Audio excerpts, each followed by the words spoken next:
Hello, everyone. Welcome to Everything Arsenal. Well, we got there in the end. Arsenal won, Ipswich nil.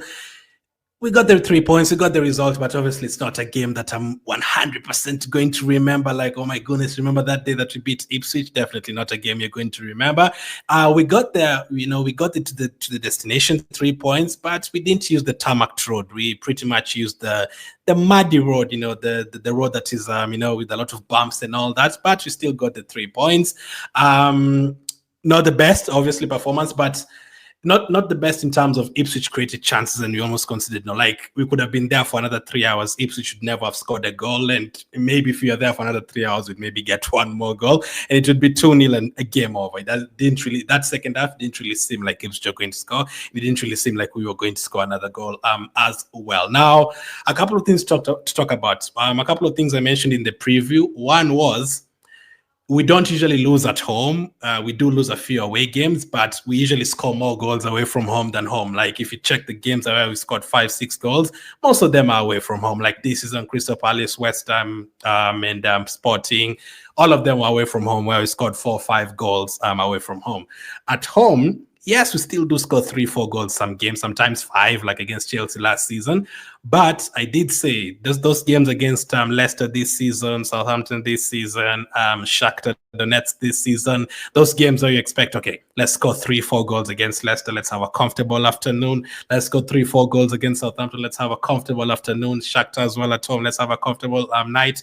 It didn't really turn out that way. Shakhtar ended up being a 1-0. Southampton, they actually scored first against us, and then we had to score 3 goals in the last 20 minutes after making subs. And against Leicester, we were 2 goals up, and then they equalized. They scored 2, and then we had to score 2 goals in the last time in added time. So those games that you expect to be comfortable, we've never really had it comfortable, especially at home. There's a lot of games where the last 3 years we've expected to have a comfortable win, but you never really have a comfortable win, which is weird because I usually feel more comfortable playing at home at the Emirates Stadium, and I usually feel like, okay, here we have a lot of space. We're probably not going to concede a goal that much and all that, but usually we score most of our goals away from home. And number two, to be fair to Ipswich, well done. That's a good result for them, losing only 1-0. And to be fair to them, they've not really gotten battered this season. They lost 2-0 to Liverpool. I think they lost 2-1 or 3-1 to Man City.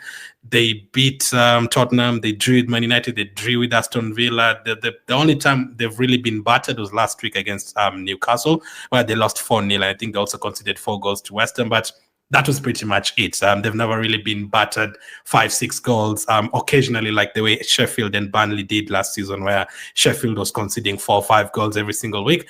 Ipswich haven't done that, and they still have a chance of surviving the league. So well done to them. They still have some good players there, and they fought all the way to the end. I can't lie. The last 3 minutes, I was like, no, surely not. We can't mess this up, because they didn't have a shot on target the whole game. And I think in the first half, they didn't have a touch in our box. I think they're the second team, the whole Premier League season, to not have a touch in the opposition box in the first half of a game. So they were never really going to score. But for them, you never know. As long as we keep it 1-0, you never know what chance is going to pop up. But we got the win, and that was our final performance, the first final game of the year. 2024 is over for us. 2023 ended in a very bad way, where we lost to West Ham and Fulham. This year we've ended with the win. Again, I say it's not a win that you're going to remember, but we got the 3 points. We need to keep it at 6 points to Liverpool, and then obviously if they win the game in hand, it's going to be 9. But we need to keep the gap at what it is right now, or it goes down. We can't let that gap go up at all. Now we just seriously need to survive until January. The transfer window opens in 100 hours. Obviously, you're playing on January 1st, so you're not going to make a signing before we play Brentford, maybe not even before we play Brighton, because that will be 4th. So after those 2 games, I'm hoping for some signings coming into the team to play those other games, because you can tell we still have a very good team. Like, you're not going to score goals against Arsenal. Like, for example, I can't remember the last time Arsenal conceded 3-4 goals in a game. We never do that. There's players there like Rice was great today. Lewis Skelly, fantastic again. Timber today was absolutely incredible. But attacking wise, yes, Trossard got the assist. Havertz got the goal. Jesus played well the last couple of games. Today, he never really got any chance. Havertz didn't get any chance after scoring. There's not really any chance that dropped to Martinelli. Actually, the only players who got a chance today, Gabriel should have scored. It should have been 2-0 there for sure. Gabriel should have scored that. And maybe the Rice volley, which was a great technique from him, could have been 3-0 maybe from that. And they got a couple of runs that resulted in corners from the goalkeeper saving. Those are the only chances. But you can tell, looking at that team, however good we are, we definitely need some fresh blood up front. 100% need some fresh blood up front. Now, listen, I don't want Martinelli to be sold. I don't want Trossard to be sold. I don't want Havertz to be sold. I don't want Odegaard to be sold. No, I want all of those players to stay. But we need some. We definitely need some more. And not even if they were all scoring 5-6 goals, even if Havertz scored twice today, and Jesus scored twice today, and Martinelli scored twice today, all that.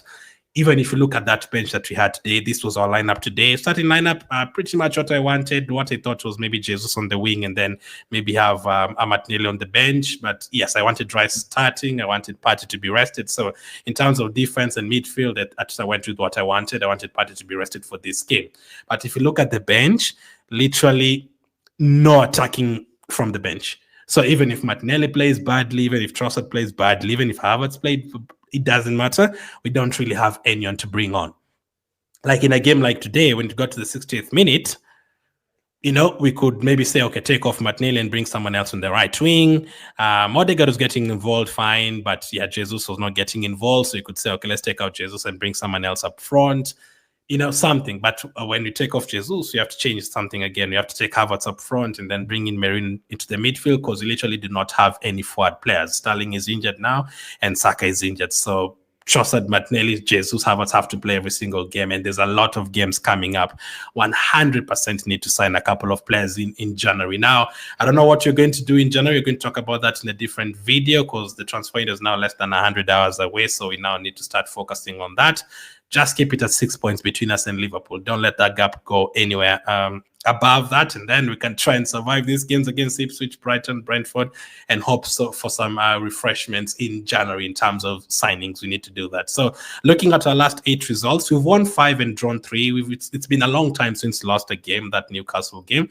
We don't lose games usually. The Everton one was very disappointing, even though they've gotten results against Chelsea and Man City. We drew at Chelsea away, not that bad. Fulham away, should have won, could have won, scored in the last minute, got disallowed. But as long as we keep on winning, just keep on winning. You're not going to win every single game 5-0. You're not going to win every single game 1-0.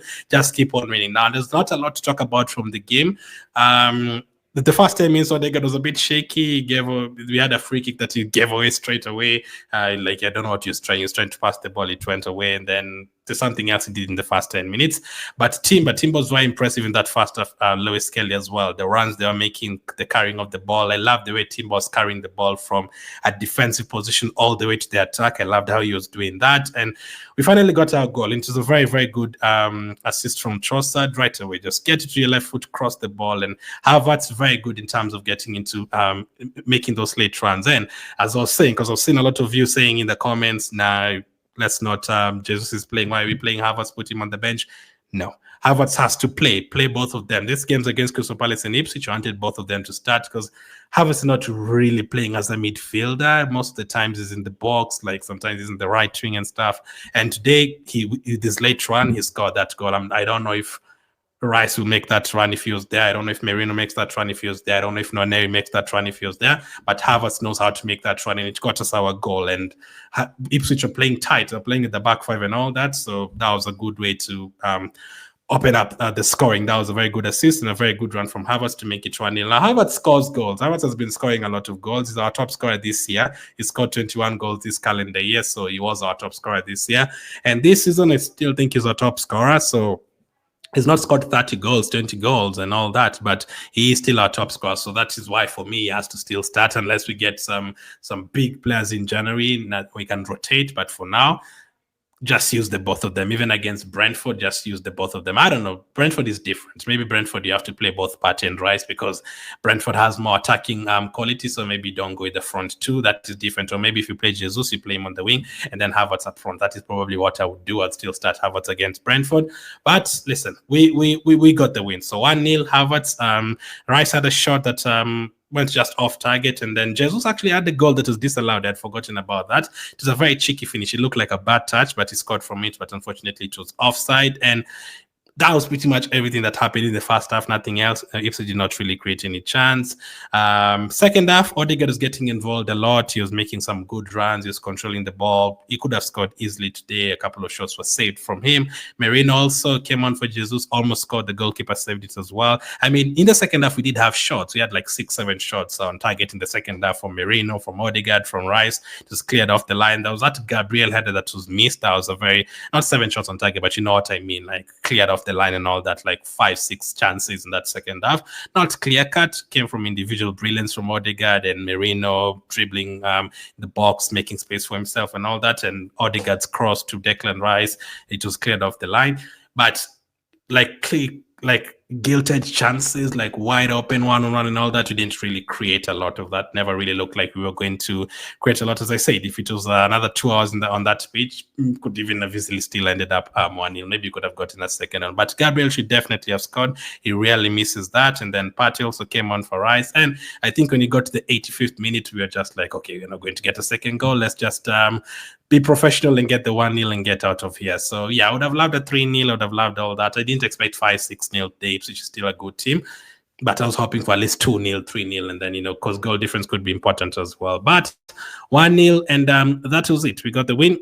Last game of the year, and next up, the games get very hard. So I've been watching Brentford and Brighton tonight as well. Those are our next 2 fixtures. Brighton have not been on form at all. I think they may be 1 win in the last 8 games, and Brentford recently, they've lost to Newcastle, lost to Chelsea, lost to drew with Brighton today. They lost to Nottingham Forest. So hopefully we can go to Brighton. We can go to Brentford as well. Brentford and then Brighton. If we pick up those 6 points from those 2 teams, that would be a perfect start to the year, because things do not get easy, man. January, you have Man United, you have Newcastle in the cup, Man United in the cup, you have Man City in January as well. So for now, you just have to survive. Let's hope we do some business in January, because if we're just going to have this all the way to May, like this particular squad, it's not going to be enough. Even if HAVERTZ scores 20 goals, even if it's Jesus scores 20 goals, they're going to get tired. You're going to get injury somewhere. So it's not going to be enough. Looking at that bench, it's not going to be enough. You're going to need some signings in January. So let's quickly do the player ratings. Nothing much to talk about, so I'm just going to do it in the same video.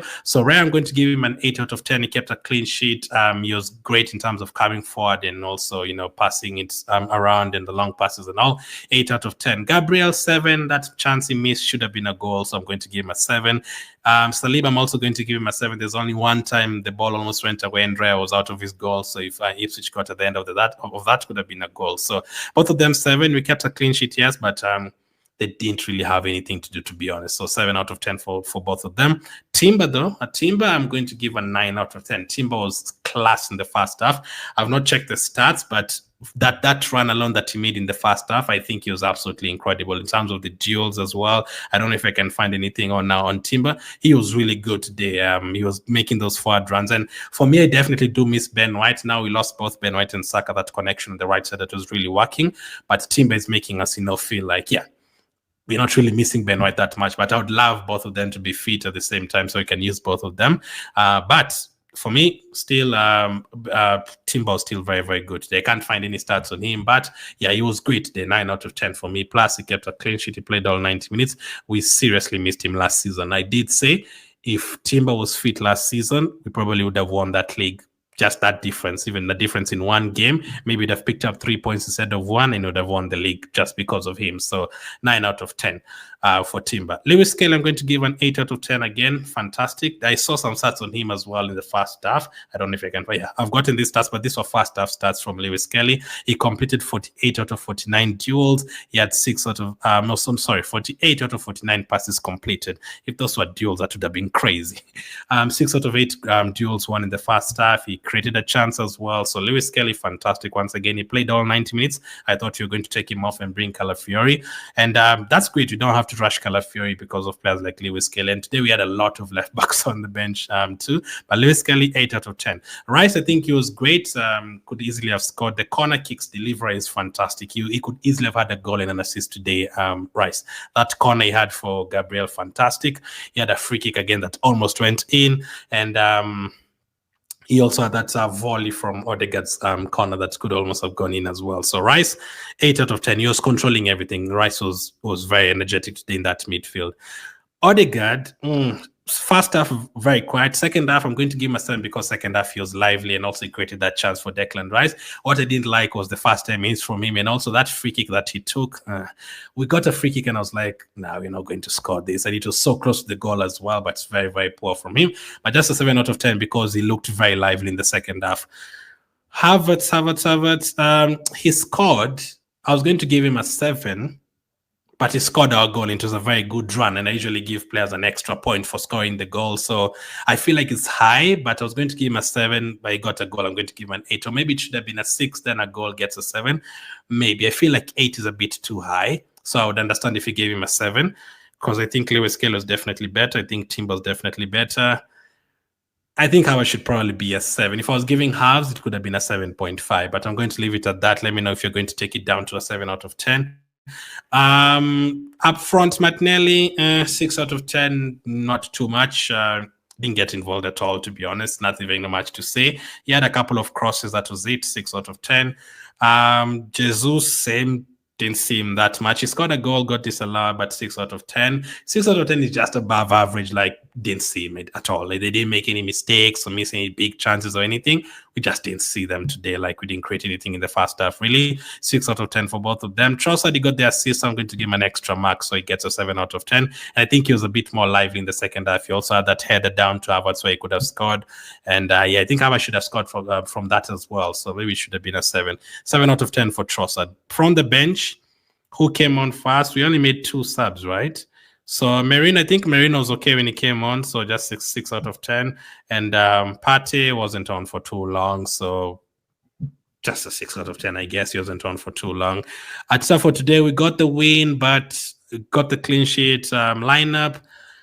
We can't do anything with the lineup, really. I mean, he went the way I wanted it, I'd say. I wanted Partey to rest today, so that's the only thing, really. And also, defensively, he started Lewis Kelly again. That is great. Could easily have brought back Calafiori. But forward performance didn't score too many goals, so I'm just going to give it a 7 out of 10 for today. We got the win. Man of the match, I think it could be interesting today, so I'm going to put a poll who your man of the match was on YouTube. Make sure to check it out in the next couple of minutes. So, yeah. 1-0 win against Ipswich. Our next game will be on Wednesday against Brentford. Another must-win game. You never know what's going to happen. I think Liverpool are about to play West Ham away, and all those games, we have to keep on winning our games. We don't even have to focus on them. If you win all of your games and maybe draw 2, you win the league. That is what you'll need to do. And last season, this season, like this year, 2024, January to May, we won a lot of games. We need to do the same now. This year, no longer. Man City is no longer there, or they could be there this year. Who knows? But we just need to keep on winning our games. Let's not give Liverpool a 10-point gap and make it easy for them. No. So 1-0 win, got the win. Let me know what you guys made of the game. Thank you for watching, and I'll catch up with you guys on the next one.